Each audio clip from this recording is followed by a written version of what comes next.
Hello dear students, I am Ms. Premal Popat and today we are going to study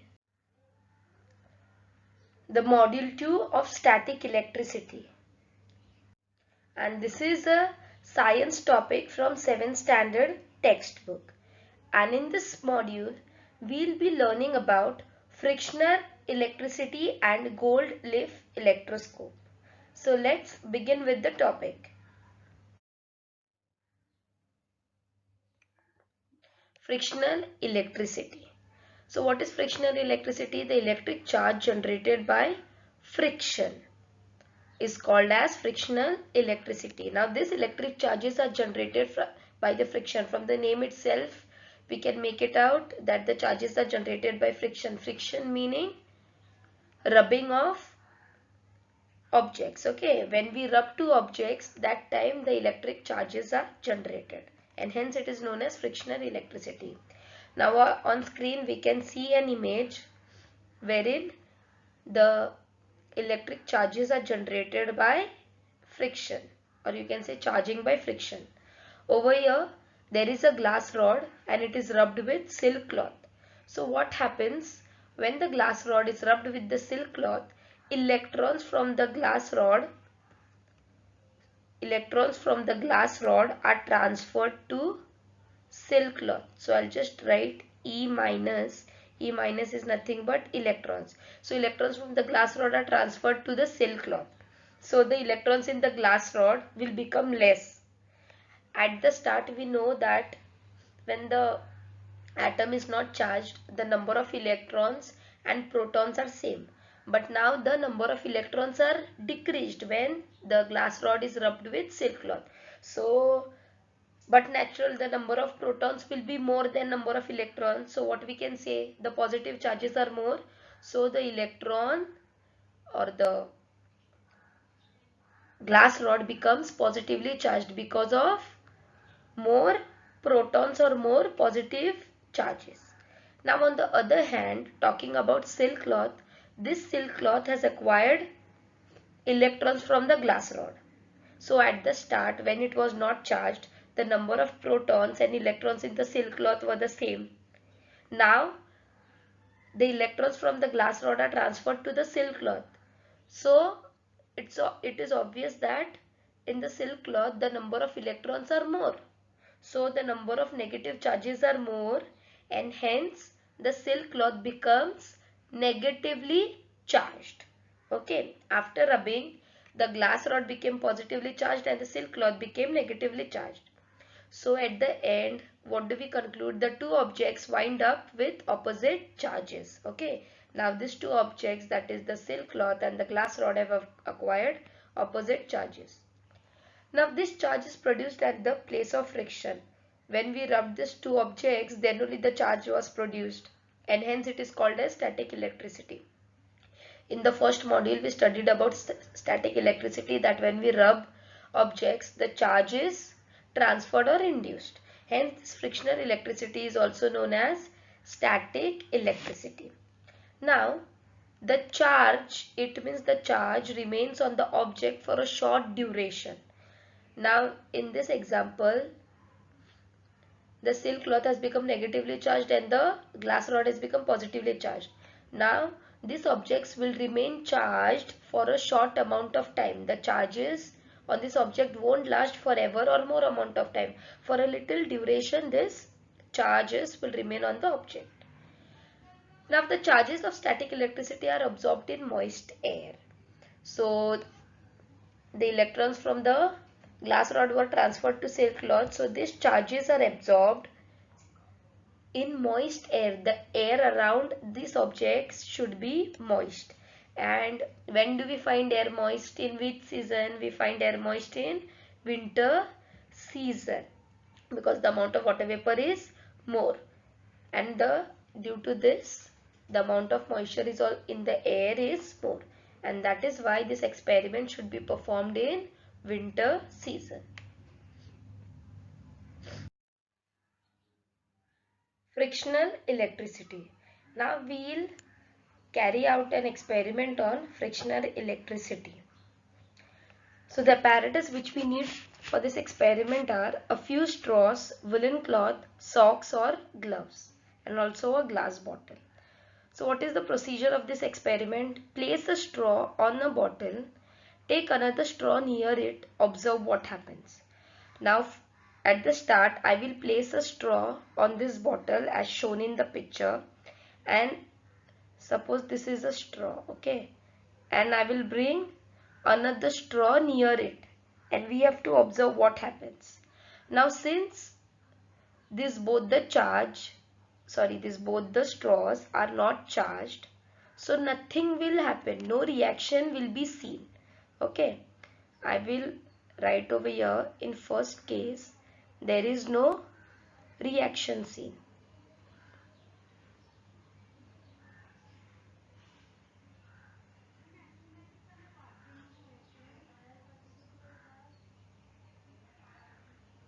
Okay, so now when this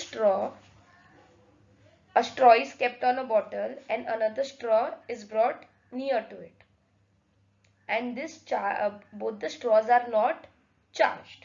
So when the second straw is brought near the first straw, there will be no reaction. Why?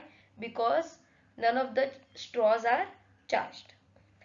Now what is the second case? This was the first case. The second case is, leave the straw on the bottle as it is. One straw we have to leave it on the bottle as it is. Rub the other straw against a woolen cloth and take it near the straw on the bottle. Now I am rubbing the straw. I am rubbing the second straw with a woolen cloth. Okay. And I will take it near the bottle, near the first straw which is kept on the bottle, and observe what happens. Now what will happen, students? One straw is not charged and one straw is charged. So basically one straw is neutral. This straw which is kept on the bottle is neutral, and this straw is charged with some positive. It is positively charged or negatively charged, we don't know. So when I bring this second straw near the bottle, what will happen? I will see attraction. I will see, as in this picture, this person is bringing his hand. Now his hand is charged. Only in our case the straw is charged and the straw is brought near the straw which is on the bottle. So what can we see in the picture? That the straw, his hand is attracted to the straw. In the same case, our straw which is charged will be attracted to the straw which is on the bottle. So in second case, what will happen? In second case we see attraction. Okay, so in second case we see attraction between these two straws. Now take two straws and rub them against woolen cloth at the same time. Okay, now I am taking two straws and rubbing them against woolen cloth. This is the third case. So when I am taking two straws and rubbing against the woolen cloth, what will happen? Both the straws will acquire same amount of charges. That means both the straw either will be positively charged or they will be negatively charged. That we don't know. But both the straws will acquire same kind of charge. Now we know that like charges repel each other. So what will happen in the third case? There will be repulsion between two straws. Why? Because both the straws are rubbed with the woolen cloth and hence they have acquired same kind of charge. So in third case both the straws will repel. I am writing here, in third case both the straws will repel. Now keep the rubbed straw in the bottle. Now I am keeping the rubbed straw on the bottle as it is. Okay, and take the woolen cloth on which it was rubbed. So basically when two objects are rubbed, we know that one object will be positively charged and the objects will be negatively charged. We don't know. Okay, now in this case the straw has either acquired positive or negative charges. So what we can say, when these two objects are rubbed to each other, that is the straw and the woolen cloth will acquire one kind of charge. Say in our case woolen cloth is acquiring positive charge. Okay, Woolen cloth is acquiring positive charge. So the straw will acquire negative charges, right? So it will be negative charge. Negatively charged. Now in this case, what can we say? That both the objects, that is the woolen cloth and the straw, are oppositely charged, and we know that unlike charges attract each other. So in fourth case, what will happen? In fourth case, the straw and the woolen cloth will experience attraction. Why attraction? Because both the objects are oppositely charged. So in the first case, what happened? There was no reaction. Second case, there was attraction. In third case, repulsion, and fourth case, attraction again. Now we are going to record the observations which we have seen in the previous slide, that is the previous experiment. So there is this procedure, repulsion or attraction, and inference. What can we infer from this? Repulsion or attraction. So in first case, what happened? A charged straw is taken near the uncharged straw. So firstly, this was the second case, okay. So what happened? One straw is charged, another is uncharged. So we experience attraction. So what can we infer? That electrically charged objects attract uncharged objects. What do we infer? That one straw was electrically charged and other was uncharged. So electrically charged objects attract uncharged objects. So in our third case, what did we see? Two straws carrying similar charges are brought near each other. So there were these two straws, they were rubbed to the same woolen cloth, and both the straws acquired same charges, that is similar kind of charges, and are brought near to each other. So what did they experience? They experienced repulsion, okay. The two straws moved away from each other. So there was repulsion between two straws. So there is repulsion between electric charges. So what is the inference in the third case? That between two similar straws or two similar charges, there is repulsion. Repulsion is experienced between like means similar electric charges. So what happened? What was the fourth case? Our fourth case was a charged straw and oppositely charged cloth. So in our case, which cloth was used? Woolen cloth. So when the woolen cloth was rubbed to a straw, so a straw acquired one kind of charge and the woolen cloth acquired opposite charged. So what did they experience? They experienced attraction. So the woolen cloth and the charged woolen cloth and the charged straw acquired attractions. They experienced attraction between each other. So what we can infer from this? There is attraction between unlike charges. So the woolen cloth and the straw is unlike, right? They have opposite charges, and between the unlike charges there is attraction. Now students, attraction can occur in two cases: when the electrically charged objects attract uncharged objects, and when there is attraction between unlike charges. Okay, so this was all about frictional electricity and what were the observations in that experiment. Students, sometimes during winter season, when we touch our hand to this metal knob which are on doors, we experience a electric shock, a small amount of electric shock, and immediately we remove our hand. Why does this happen? This happens because this metal knob is positively charged and our hand, due to some rubbing to the carpet or some kind of cloth, has become negatively charged.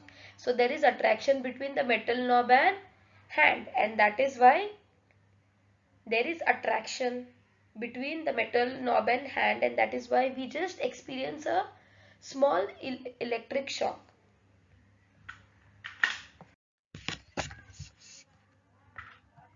What do we see on the screen? We see another example of static electricity. Okay, so a charged comb picking up small pieces of paper due to static electricity. this comb is charged and the pieces of paper are not charged, they are uncharged. And we have seen in the previous slide that between the charged object and uncharged object there is attraction.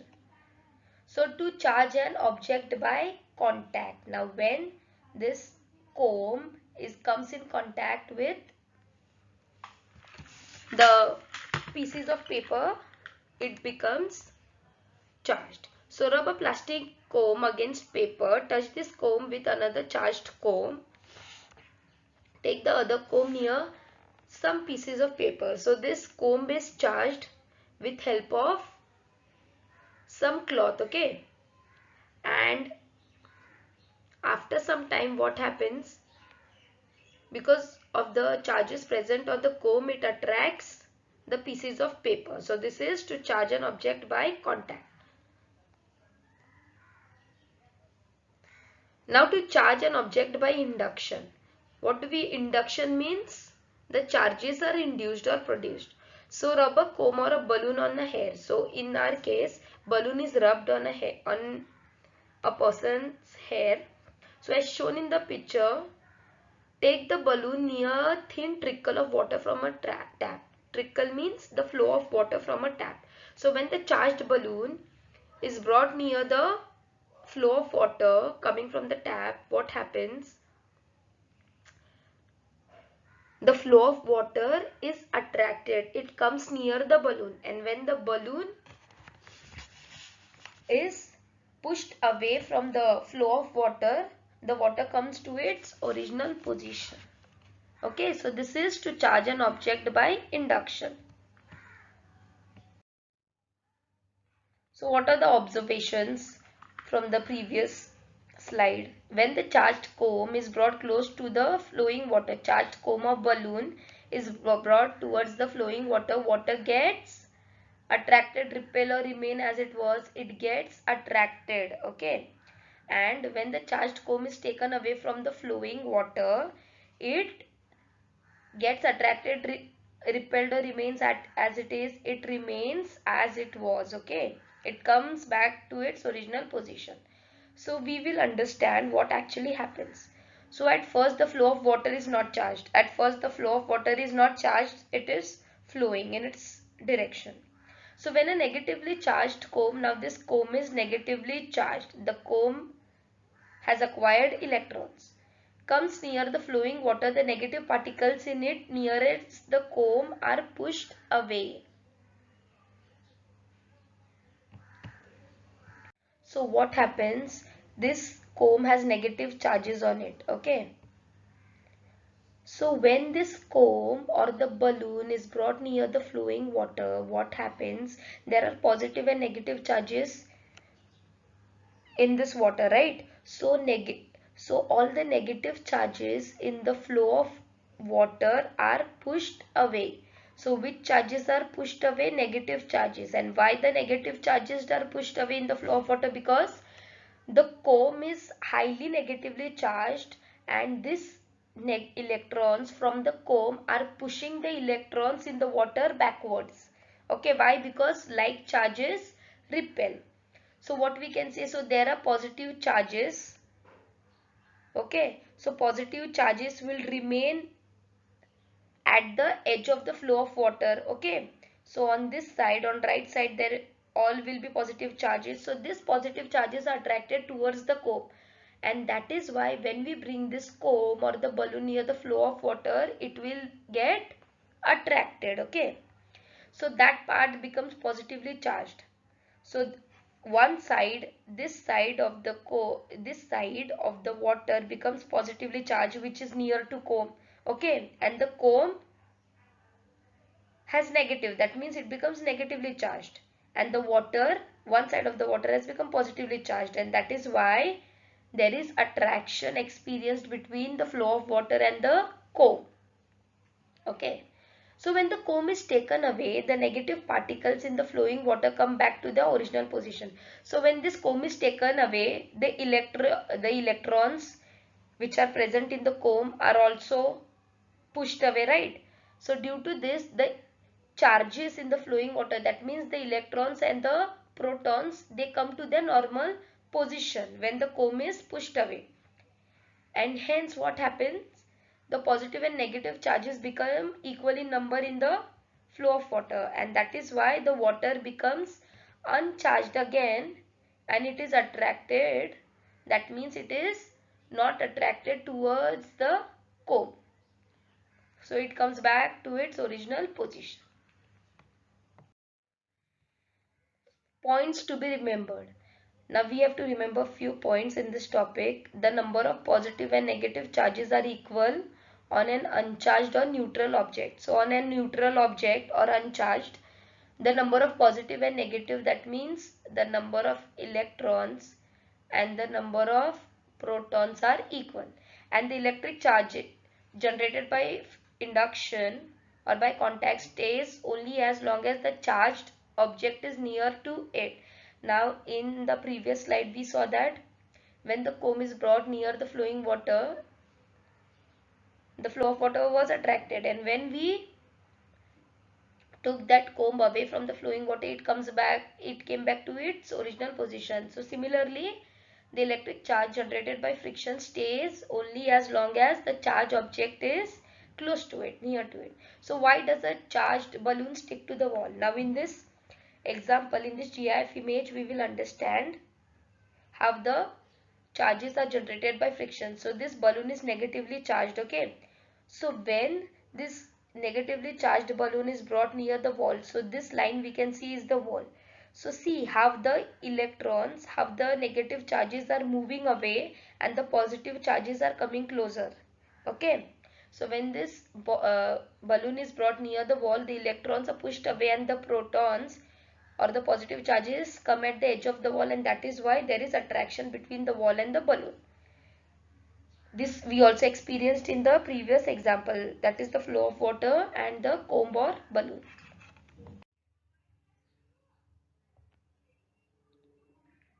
So over here now we have cases A, B and C.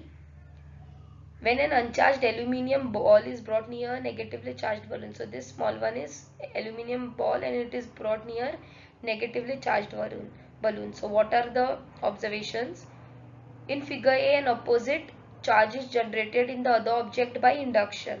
So by induction, the opposite charge is generated in the aluminium ball, and that is why these two objects, that is the aluminium ball and the balloon, gets attracted. So in case B, what happens? On touching both the objects become similarly charged. So in case B, now both the objects are similarly charged, okay? When we touched this, both the objects are similarly charged. So what happens in figure C? Due to the similar charges acquired between both the objects, they repel. They like to repel. Now what's a gold leaf electroscope? This is a simple device to detect the electric charge on an object. Now when we rub two objects, electric charge is induced on another object, right? So now to detect this electric charge on an object, gold leaf electroscope is used. So this is how it look like. So it consists of copper or brass rod.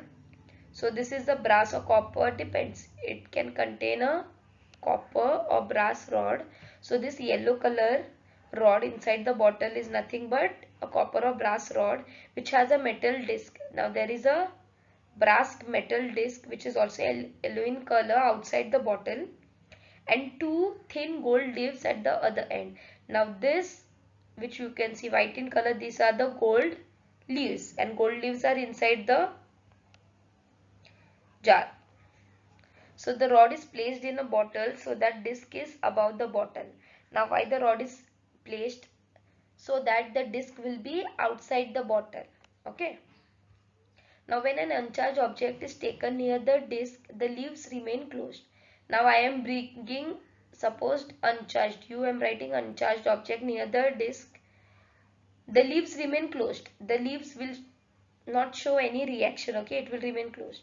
As soon as when I bring the charged object, near the brass disc, what happens? Both the leaves are charged by the same electric charge. Now this charged object, So this charges will pass through the rod and will reach leaves. Okay. So both the leaves will be charged with same electric charge. It will either be positively charged or negatively charged. And since both the leaves are similarly charged, they will repel. They will move away from each other. Okay. Or open up. Now when we touch the disc with our hand, the leaves collapse. The leaves will collapse. That means they were moving away from each other. Now they will come to their normal position. Okay. Because the charge in the leaf goes into the earth through our body. So basically there is another connection, that is earth. So what happens now, when I touch my hand to this metal disc, the electric charges will go to ground, that means earth, through the body, and the leaves get discharged. So the leaves will no longer be charged. So students, in this way we can find that an object is charged or it is uncharged. Gold leaf electroscope is a device used to detect the electric charge on an object. So students, this was all about module 2 of static electricity, and in this module we have studied the frictional electricity, more about static electricity. Also we have seen many examples, and we have studied gold leaf electroscope. That means how can we detect the charges on uncharged and charged object. In our next module, we'll be continuing with the chapter. Thank you so much for your attention.